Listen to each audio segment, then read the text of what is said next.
Hello students, welcome to TSAT classes.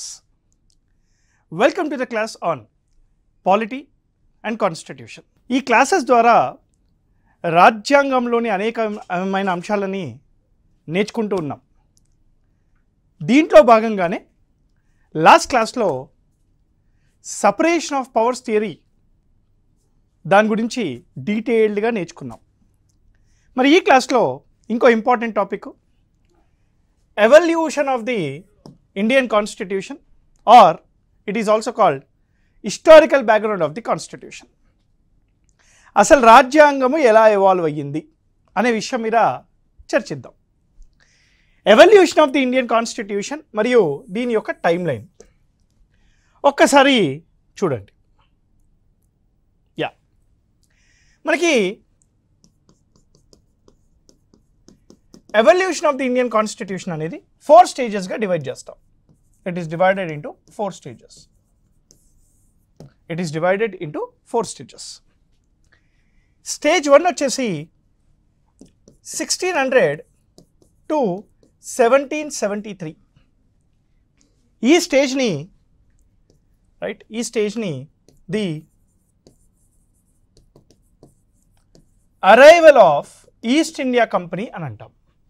దీన్ని మనం ఏమంటాం sir? Arrival of East India company అని అంటాం. తర్వాత రెండో stage, second stage, stage 2, 1773 to 1857. దీన్ని ద రెగ్యులేషన్స్ అని అంటాం. రెగ్యులేషన్ అంటే ఏంటి? కంట్రోల్. రెగ్యులేషన్ అంటే కంట్రోల్, ద రెగ్యులేషన్ అని అంటారు. మరి స్టేజ్ 3, 1858 to 1945. ఈ స్టేజ్ని డైరెక్ట్ క్రౌన్ రూల్ మరియు ఇండియా స్ట్రగుల్ ఫర్ ఇండిపెండెన్స్.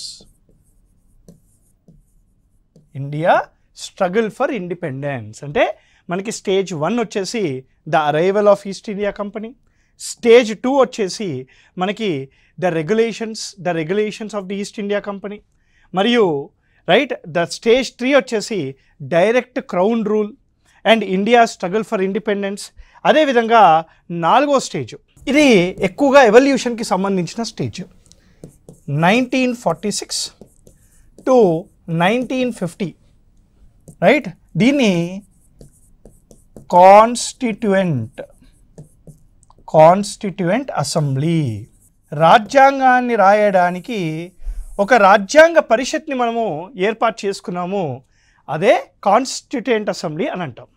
అంటే ఈస్ట్ ఇండియా కంపెనీ ఏ రోజైతే ఇండియాకు వచ్చిందో, ఈస్ట్ ఇండియా కంపెనీ వచ్చాక తర్వాత పరిణామాలన్నీ కూడాను మనము 4 స్టేజెస్గా డివైడ్ చేసుకోవడం జరిగింది. ఈ 4 స్టేజ్లు కూడా చాలా ఇంపార్టెంట్. ఈ 4 స్టేజెస్లో ఏ అంశాలు జరిగాయి, అసలు ఏం జరిగింది అనేది ఇప్పుడు చర్చిద్దాం. ముందుగా స్టేజ్ 1. ఈ స్టేజ్ 1లో 1600 నుంచి 1773 వరకు ఉంటుంది. ఈ స్టేజ్ 1 వచ్చేసి ఈస్ట్ ఇండియా కంపెనీ ఇండియాకి రావడం జరిగింది. 1600 with the permission of the queen charter ద్వారా పర్మిషన్ తీసుకున్న ఈస్ట్ ఇండియా కంపెనీ అనే ఒక ప్రైవేట్ ఆర్గనైజేషన్ భారతదేశానికి వచ్చి వ్యాపారం చేసుకుంటూ తన యొక్క ఆర్గనైజేషన్ ముందుకు తీసుకొని వెళ్ళిందనమాట. అంటే 1600లో it came to India. What is the objective of East India Company? Objective of East India Company. The objective of East India Company యొక్క ఆబ్జెక్టివ్ ఏంటి? టు డూ బిజినెస్, అంటే to earn money, profits.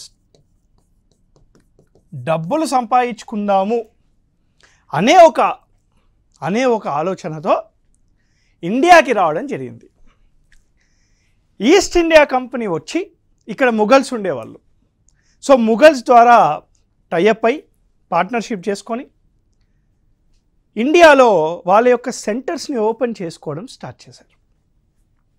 Surat కానివ్వండి, బెంగాల్ కానివ్వండి, లేదా ఆగ్రా కానివ్వండి, బాంబే కానివ్వండి, అన్నిట్లో కూడా ఈస్ట్ ఇండియా కంపెనీ అనేది గ్రో అవుతూ వచ్చింది వ్యాపారంలో. ఎక్కువ మొత్తంలో స్పైసెస్, ముఖ్యంగా వైట్ పెప్పర్, దీన్ని ట్రేడింగ్ చేసేవాళ్ళు. By the end of 1773 East India Company has become very powerful. ఎందుకని అంటారు? Because of two reasons.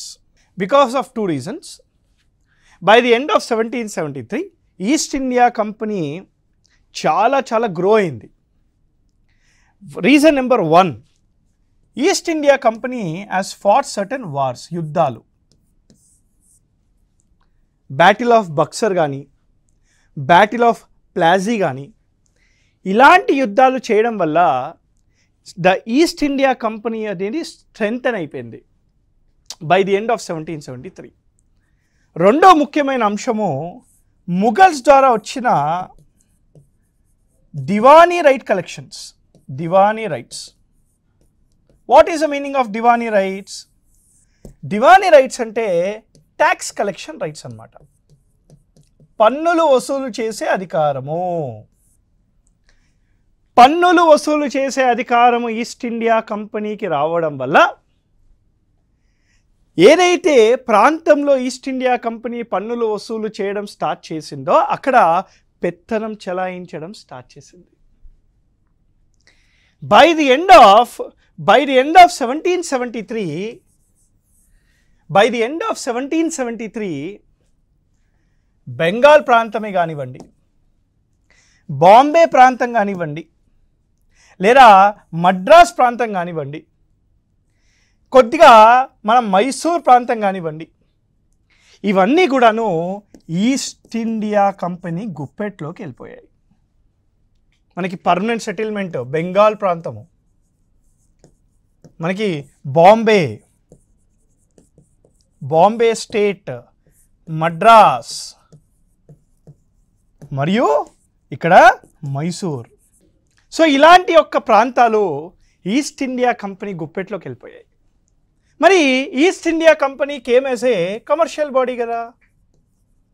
East India company came as a commercial body కదా. సడన్గా ఏమైంది? 1773 తర్వాత East India company both commercial మరియు administrative బాడీగా తయారైపోయింది అనమాట. అంటే ఇదే ఈస్ట్ ఇండియా కంపెనీ సర్వీసు చేయాలి, వ్యాపారము చేయాలి. It has become political body also. ఇదే East India company political body అయిపోయింది, అంతే కదా. ఇప్పుడు బెంగాల్ అనే ప్రాంతాన్ని ఎవరు చూసుకోవాలి? బెంగాల్ ఇప్పుడు ఈస్ట్ ఇండియా కంపెనీ గుప్పెట్లో ఉంది. మరి బెంగాల్లో అడ్మినిస్ట్రేషన్ ఎవరు చేయాలి సార్? ఈస్ట్ ఇండియా కంపెనీ చేయాలి. వ్యాపారం ఎవరు చేయాలి? ఈస్ట్ ఇండియా కంపెనీ చేయాలి. అంటే ఏదైతే ఒక సంస్థ భారతదేశానికి వ్యాపారం చేయడానికి వచ్చిందో అదే సంస్థ రాజకీయ సంస్థగా మారడం మనం చూసాము 1773 తర్వాత. సో 1773 నాటికి ఏమైంది సార్ అంటే బెంగాల్లో ఒక గవర్నర్ని ఏర్పాటు చేశారు, దాని యొక్క అడ్మినిస్ట్రేషన్ చూసుకోవడానికి. మద్రాస్లో ఒక గవర్నర్ని ఏర్పాటు చేశారు, మరియు బాంబేలో ఒక గవర్నర్ని ఏర్పాటు చేశారు. బాంబేలో కూడా గవర్నర్ని ఏర్పాటు చేశారు. సార్ ఈస్ట్ ఇండియా కంపెనీకి వ్యాపారం చేసే దాంట్లో ఎక్స్పీరియన్స్ ఉంది, కానీ అడ్మినిస్ట్రేషన్లో ఎక్స్పీరియన్స్ లేదు కదా. సో అడ్మినిస్ట్రేషన్లో ఎక్స్పీరియన్స్ లేదు కాబట్టే మనము సెకండ్ స్టేజ్కి వెళ్తాం. ఫస్ట్ స్టేజ్లో ఒకసారి recap. East India company came as a commercial body. The main motive of this commercial body is to earn money, డబ్బులు సంపాదించుకోవాలి. By the end of 1773 East India company because of wars, certain wars, battle of Plassey కానివ్వండి, battle of Buxar కానివ్వండి, ఇలాంటి యుద్ధాలు చేయడం వల్ల, దాంతోపాటు tax collection rights, Diwani rights రావడం వల్ల ఈస్ట్ ఇండియా కంపెనీ కొన్ని ప్రాంతాలు దాని గుప్పెట్లోకి వెళ్ళిపోయాయి. సో ఇప్పుడు by the end of 1773 East India Company is no both commercial as well as political body. అదే అడ్మినిస్ట్రేటివ్ బాడీ అయింది, అదే కమర్షియల్ బాడీ కూడా అయ్యింది. మరి సార్ ఈస్ట్ ఇండియా కంపెనీకి వ్యాపారం చేసే దాంట్లో 100 సంవత్సరాల పైగానే ఎక్స్పీరియన్స్ ఉంది, కానీ పరిపాలన విధానంలో ఎక్స్పీరియన్స్ లేదు కదా. ఎక్స్పీరియన్స్ లేదు కాబట్టే ఈస్ట్ ఇండియా కంపెనీ ఈ స్టేజ్లో బ్రిటిష్ పార్లమెంట్ కిందకు వచ్చింది. అంటే బ్రిటిష్ పార్లమెంట్ ఒక చట్టం చేస్తే ఆ చట్టాన్ని ఫాలో అవుతూ ఈస్ట్ ఇండియా కంపెనీ భారతదేశంలో పరిపాలన చెయ్యాలి. That is the meaning of regulation. What is the meaning of regulation? ఇక్కడ సెకండ్ స్టేజ్లో మనకి ఇక్కడ రెగ్యులేషన్ అని చెప్పా. ఇంకో regulation. Regulation, what is the meaning of regulation? Control. ఎవరిని కంట్రోల్ చేశారు? బ్రిటిష్ పార్లమెంటు ఈస్ట్ ఇండియా కంపెనీని కంట్రోల్ చేశారు కదా. బ్రిటిష్ పార్లమెంటు ఈస్ట్ ఇండియా కంపెనీని ఎలా కంట్రోల్ చేశారు? చట్టాల ద్వారా కంట్రోల్ చేశారు. ఎలా కంట్రోల్ చేశారండి? చట్టాల ద్వారా కంట్రోల్ చేశారు. అంటే బ్రిటిష్ పార్లమెంటు కొన్ని చట్టాలు చేసి ఆ చట్టాలని ఫాలో అవుతూ ఈస్ట్ ఇండియా కంపెనీ భారతదేశంలో పరిపాలన కొనసాగించాలి అనేది ఇక్కడ ఉద్దేశం అన్నమాట. అంటే ఈస్ట్ ఇండియా కంపెనీ యొక్క అడ్మినిస్ట్రేటివ్ మ్యాటర్స్ అనేవి డైరెక్ట్గా బ్రిటిష్ కంట్రోల్లోకి వెళ్ళిపోయాయి. మరి ఏమేమి చట్టాలు చేశారు? చాలా ఇంపార్టెంట్ అండి ఇది. ఏమేమి చట్టం చేశారు? 1. Regulation act in the year 1773. 2. Pitt's act 1784. Pitt's act of 1784. 3. Charter act 1793. 4. Charter act 1813. 5. Charter act 1833. And we have Charter Act 1853. అంటే ఈ 6 చట్టాలు ఈస్ట్ ఇండియా కంపెనీ యొక్క పరిపాలన విధానం కోసము ఈస్ట్ ఇండియా కంపెనీ పని చెయ్యాలి అంటే ఎలా పని చెయ్యాలి అని చెప్పి మనకి ఈ 6 చట్టాలు చేయడం జరిగిందనమాట. సో ఇప్పుడు 6 చట్టాల గురించి కొద్దిగా చూసుకుంటూ వెళ్దాం. ఓకే, చలో. నా ఫస్ట్ వన్ చూడండి ఒకసారి. Regulation act of 1773. Regulation act of 1773 is called the first act given by British Parliament to control the affairs of East India Company. East India Company యొక్క అడ్మినిస్ట్రేషన్ని కంట్రోల్ చేయడానికి తీసుకొచ్చిన ఫస్ట్ చట్టం ఏంటని అడుగుతాడు ఎగ్జామ్కి. ఆన్సర్ ఏంటి సార్? Regulation act of 1773. ఈ యొక్క చట్టం ద్వారా చాలా ఇంపార్టెంట్ అండి. ఈ చట్టం ద్వారా ఇండియాలో first step towards centralisation of the administration తీసుకొచ్చారు. అంటే it is a first act to introduce పవర్ని కన్సాలిడేట్ చేసి సెంట్రలైజేషన్ అనేది సెంట్రలైజేషన్ దిశగా తీసుకొని వెళ్ళడం జరిగింది. అంతేకాకుండా ఈ చట్టం ద్వారా చాలా ఇంపార్టెంట్ అండి. ఈ చట్టం ద్వారా a supreme court was established at Fort William, Calcutta. A Supreme Court was established at Fort William కలకత్తాలో ఒక సుప్రీం కోర్ట్ని ఎస్టాబ్లిష్ కూడా చేయడం జరిగింది. మనకి ఈ చట్టం ద్వారానే అది తీసుకొని రావడం జరిగింది. అంతేకాకుండా గవర్నర్ ఆఫ్ బెంగాల్ని గవర్నర్ జనరల్ ఆఫ్ బెంగాల్గా పేరు మార్చడం జరిగింది.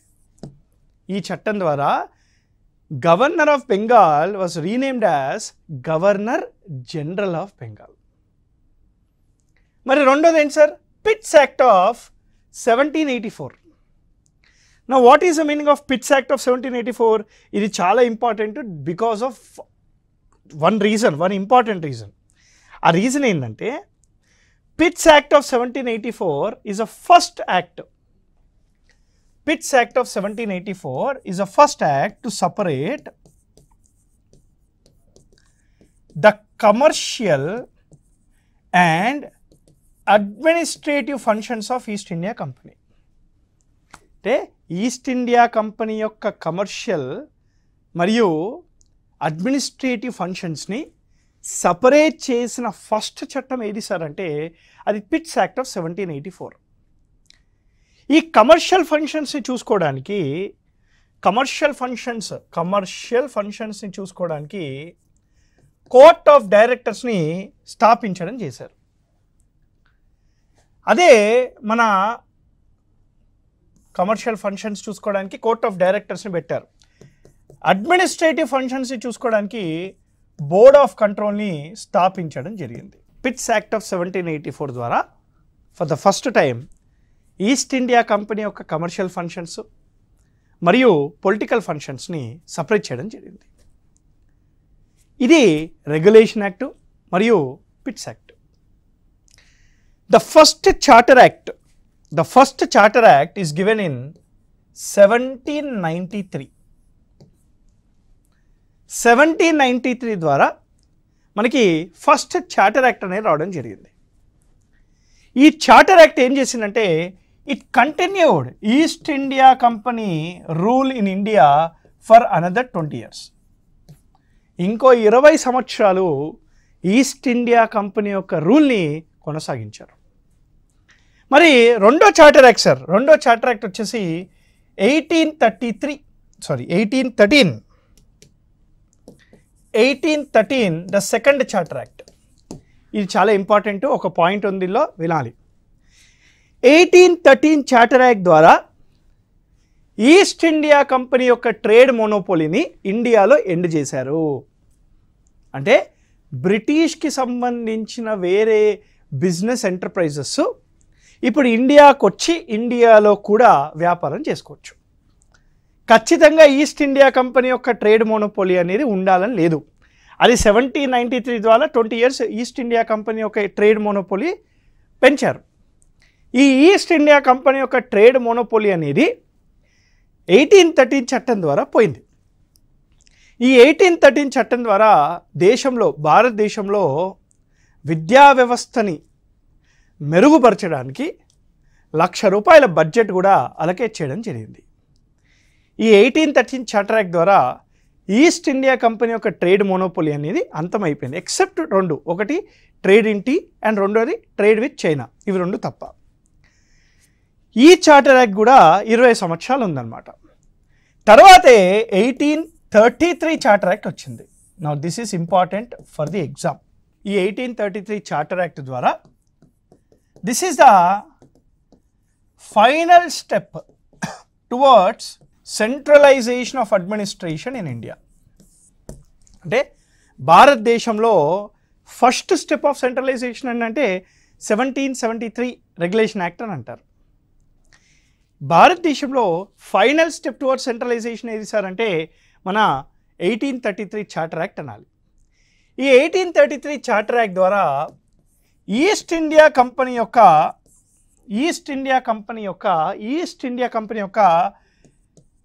Commercial functions, East India Company యొక్క కమర్షియల్ ఫంక్షన్స్ని తీసేయడం జరిగింది. అంటే 1833 చార్టర్ యాక్ట్ ద్వారా ఈస్ట్ ఇండియా కంపెనీ అనేది purely political or administrative body మాత్రమే. మాత్రమే. ఇంకా ఈస్ట్ ఇండియా కంపెనీ అనేది కమర్షియల్ బాడీ కాదు. చూడండి, ఈస్ట్ ఇండియా కంపెనీ యొక్క ప్రస్థానము కమర్షియల్ బాడీగా స్టార్ట్ అయింది, బోత్ కమర్షియల్ అండ్ పొలిటికల్ బాడీగా అయింది. 1833కి వచ్చే వరకు తన యొక్క కమర్షియల్ ఫంక్షన్స్ని అబాలిష్ చేసి ఇప్పుడు ఈస్ట్ ఇండియా కంపెనీ అనేది ఓన్లీ ప్యూర్లీ అడ్మినిస్ట్రేటివ్ బాడీగా తయారైంది అనమాట. 1833 చార్టర్ యాక్ట్ ద్వారా మనకి ప్యూర్లీ కమర్షియల్ బాడీ అయ్యాక 1853 చార్టర్ యాక్ట్ ఉంది. ఈ 1853 చార్టర్ యాక్ట్ ద్వారా very important, Macaulay, under the recommendations of Macaulay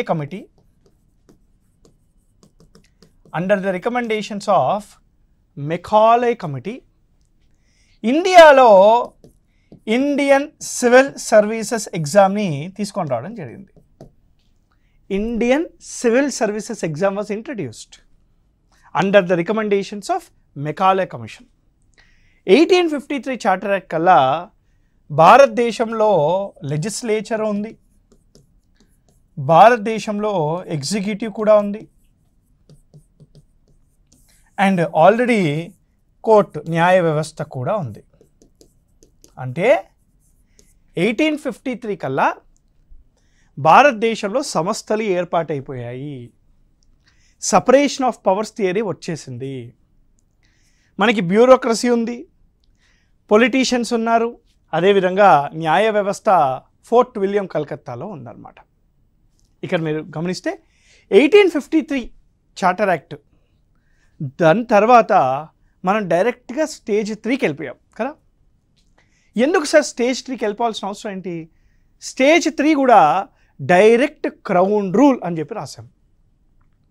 ఎందుకు direct crown rule? East India company బాగానే ఉంది కదా. దానికి ప్రధానమైన కారణము 1857 సిపాయి మ్యూటినీ, సిపాయిల తిరుగుబాటు. 1857 సిపాయి మ్యూటినీ. దీనికి ప్రధానమైన కారణం ఏంటంటే సిపాయిల తిరుగుబాటు. ఫర్ ద ఫస్ట్ టైం 1857లో దేశంలో అనేకమైన చోట్లలో ఈ సిపాయిలందరూ తిరుగుబాటు చేయడం వల్ల ఈస్ట్ ఇండియా కంపెనీకి ఒక దెబ్బ మనం చూడడం జరిగిందనమాట. ఎందుకు సార్ సిపాయి తిరుగుబాటు వచ్చింది అని అంటే, the only reason is British వాళ్ళు దేశంలో ఉండే కల్చరల్, రిలీజియన్, క్యాస్ట్ విషయాలలో తలదూర్చడము, సోషియో ఎకనామిక్ రిలీజియస్ మూమెంట్స్ జరిగాయి. They started interfering in our culture. When someone start interfering in our culture we don't accept కదా. సో ఆ ఉద్దేశంలోనే సిపాయి మ్యూటినీ అనేది చూడడం జరిగింది. మరి సిపాయి మ్యూటినీ అయ్యాక థర్డ్ స్టేజ్కి వెళ్ళాం. ఏంట థర్డ్ స్టేజు? థర్డ్ స్టేజ్ని 1858 to 1945 direct crown rule or India struggle for independence అని కూడా అంటారు. ఈ 1858లో మనకి ఏం చట్టాలు ఉన్నాయి సార్ అంటే, government of India act 1858, government of India act 1861, government of India act 1892, చాలా important, government of India act 1909, government of India act 1919 మరియు గవర్నమెంట్ ఆఫ్ ఇండియా యాక్ట్ 1935. ఈ చట్టాల గురించి ఒక్కసారి చూద్దాం. Okay, so government of India act 1858. Government of India act 1858 is also called the act of good government in India. The act of good government in India. ఎందుకని? Because this act replaced the East India company rule with British crown. అంటే ఈ చట్టం ద్వారా ఇండియాలో east India company సమాప్తం, అంతం. భారతదేశం ఎవరు గుప్పెట్లోకి వెళ్ళిపోయింది? ఇప్పుడు డైరెక్ట్గా బ్రిటిష్ వాళ్ళ గుప్పెట్లో, క్రౌన్ గుప్పెట్లోకి వెళ్ళిపోయింది. మనకి గవర్నర్ జనరల్ ఆఫ్ ఇండియా యొక్క పేరుని వైస్రాయ్ ఆఫ్ ఇండియాగా మార్చారు. ఇదే చట్టం ద్వారా బ్రిటిష్ పార్లమెంట్లో ఒక క్యాబినెట్ మినిస్టర్ని అపాయింట్ చేశారు. అతన్ని secretary to the state of India అని అంటారు. ఈ secretary to the state of India అనే వ్యక్తి ఇండియాకి సంబంధించిన విషయాలను చూసుకోవాలి. ఈ secretary to the state of ఇండియాని అసిస్ట్ చేస్తూ ఇండియన్ కౌన్సిల్ ఉంటుంది. Okay, government of India act 1861, దీన్ని ఇండియన్ కౌన్సిల్స్ యాక్ట్ అని కూడా అంటారు. ఎందుకు sir? 2 కారణాలకి.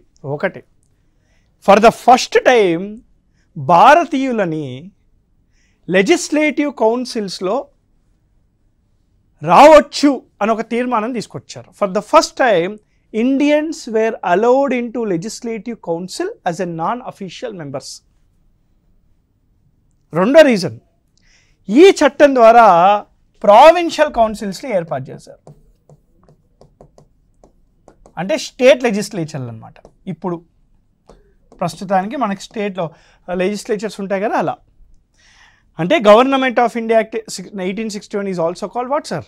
Right, it is also called the Indian councils act because of 2 reasons. 1, provincial లెజిస్లేచర్స్ని ఏర్పాటు చేయడము. 2, అదేవిధంగా Indians were first time allowed in to councils as non official members.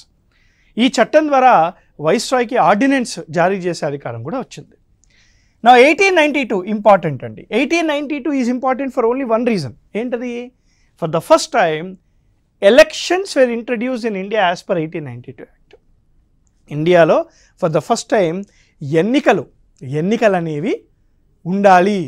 ఎన్నికలను తీసుకొచ్చిన మొదటి చట్టం ఏంటి అంటే 1892 యాక్ట్ అనమాట. 1909 గవర్నమెంట్ ఆఫ్ ఇండియా యాక్ట్.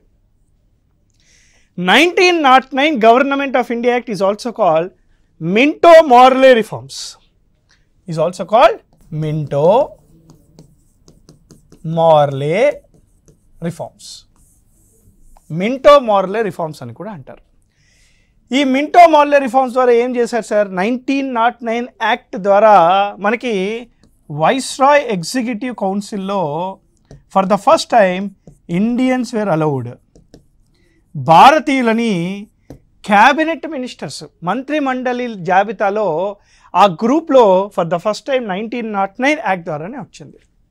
అదేవిధంగా 1909 యాక్ట్ ద్వారా సీట్లను కూడా పెంచారు. లెజిస్లేటివ్ కౌన్సిల్లో కానీ లెజిస్లేటివ్ అసెంబ్లీస్లో కానీ సీట్లను పెంచారు. ఈ 2 కాదండి, 1909 చట్టం ద్వారా చాలా ఇంపార్టెంట్ ఏంటంటే for the first time right separate, ఇది ఇంపార్టెంట్ సార్, ఇది ఎగ్జామ్కి చాలాసార్లు వస్తుంది.